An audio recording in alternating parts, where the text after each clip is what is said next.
Salve, terkait video yang beredar ya, yang dilakukan oleh... Saya mau tanggapinnya videonya si RK yang ini.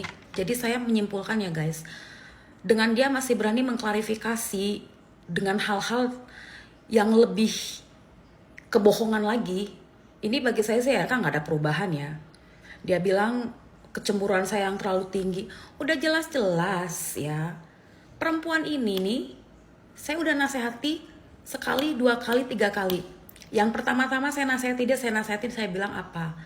Gak baik kayak gitu, oke? Semua orang punya masa lalu, bahkan saya sendiri pun bukan orang yang sempurna. Tapi apa? Saya juga punya masa lalu, tapi saya belajar dari masa lalu saya untuk gak mengulangi. Saya bilang gitu sama dia. Apa kata Priska, pacar kamu itu? Dia bilang, oh iya kakak, saya juga menyesali ini. Oke. Terus yang kedua kali saya samperin lagi, dia mengaku udah gak ada hubungan. Nah ini yang ketiga kali, kamu bilang bertemu dengan orang, kamu bilang pelayanan offline. Bertemu dengan orang apa? Itu udah jelas-jelas selingkuhan kamu. Ya, udah jelas-jelas selingkuhan kamu. 2 minggu lalu kamu lari dari rumah, kamu pergi ke Larantuka. Saya sebagai seorang istri, saya mencari suami saya. Kamu menyambut gak kedatangan saya ke sana? Yang ada kamu apa? Meronta-ronta, marah. Di dalam mobil kamu pukul saya lagi membabi buta. Oke, saya akuin saya tampar kamu lagi. Karena apa? Saya membela diri saya. Ketika kamu memukul saya berusaha untuk membela diri saya dong. Yang lebih parahnya lagi, ketika kamu ingin meminta cerai dengan saya bilang ya udah, anulasi aja atau pembatalan perkawinan.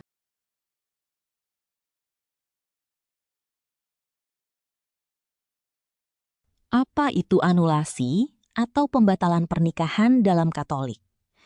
Kita baca Katekismus Gereja Katolik atau KGK nomor 1629. Karena alasan ini, atau karena alasan-alasan lain yang membuat perkawinan tidak terjadi, gereja, setelah masalah ini diperiksa oleh pengadilan gereja yang berwenang, dapat menyatakan perkawinan itu tidak sah. Artinya, menjelaskan bahwa perkawinan itu tidak pernah ada. Dalam hal ini, kedua pihak bebas lagi untuk kawin. Mereka hanya harus menepati kewajiban-kewajiban kodrati yang muncul dari hubungan yang terdahulu. Kita kumpulkan semua keluarga, mama bapak saksi saya, saksi nikah kita, orang tua kamu. Bila perlu hadirkan pastor, oke kamu bilang. Ketika semua orang sudah kumpul, apa yang kamu lakukan di hari Minggu itu? Kamu melarikan diri pergi. Kamu pergi ke Kupang. Yang lebih parahnya lagi, kamu bawa dengan Priska ke Kupang. Saya hubungin kamu, kamu hanya maki-maki saya di WA. Kamu kata-katain saya di WA. Kalau saya mau blow up semua percakapan kita, itu yang kamu maki-maki saya, yang omongan-omongan kotor kamu tentang saya. Bahkan kamu fitnah satu spender, ya. Saya nggak usah sebutin namanya. Ya. Saya kalau mau blow up kamu, ancur-ancuran bisa, RK. Karena saya tahu semua. Saya udah bilang sama kamu. Ayo kita selesaikan ini baik-baik. Jangan sampai ini besar masalah ini, karena kamu adalah seorang, bisa dikatakan public figure, kamu pewarta. Kamu tampil di sosial media yang disaksikan oleh ribuan orang.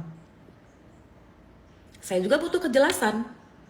Ketika kamu sudah tidak nyaman dengan saya dan bersikap tidak baik dalam rumah, saya udah hampir depresi. Ya, saya udah di tahap depresi. Saya bisa nangis tiba-tiba karena perbuatan kamu mengacuhkan saya dalam rumah. Bahkan kamu mengancam saya berkali-kali ya.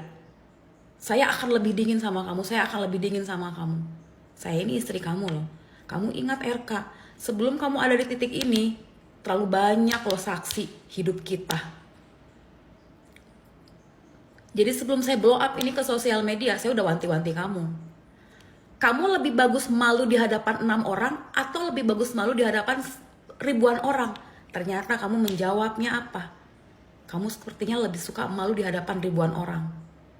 Ya, jangan kamu pikir saya nggak tahu semua gerak-gerik kamu.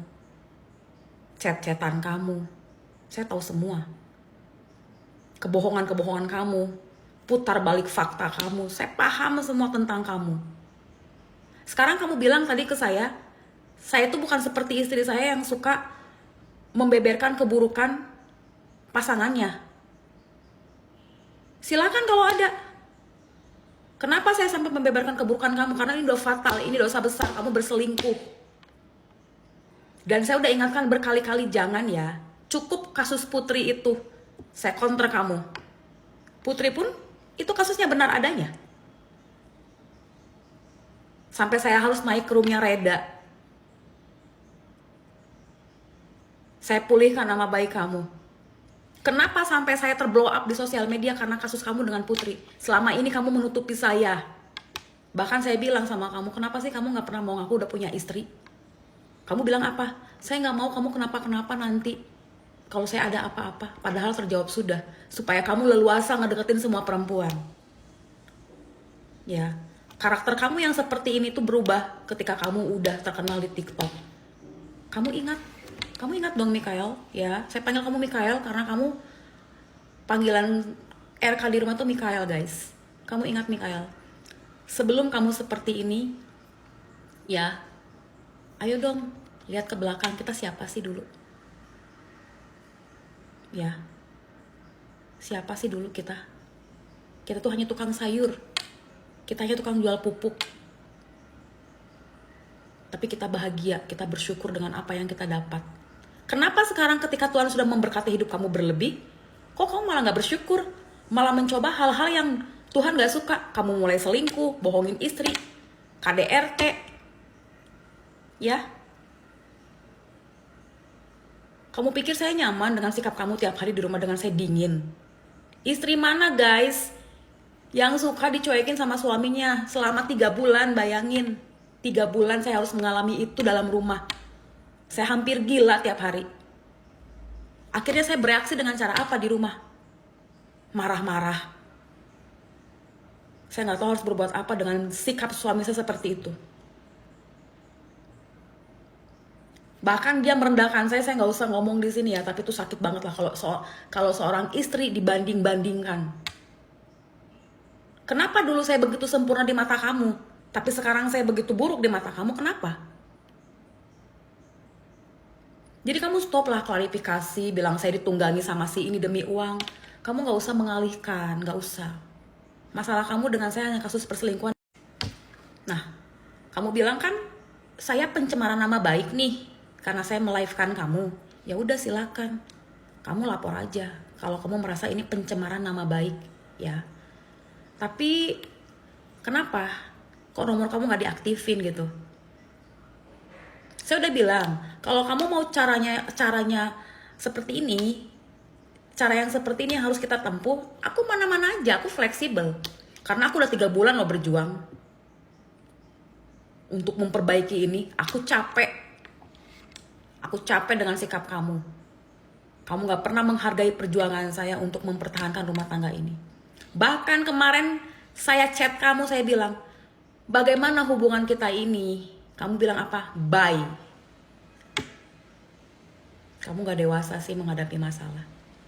Kamu cukup menjawab dengan kata-kata bye.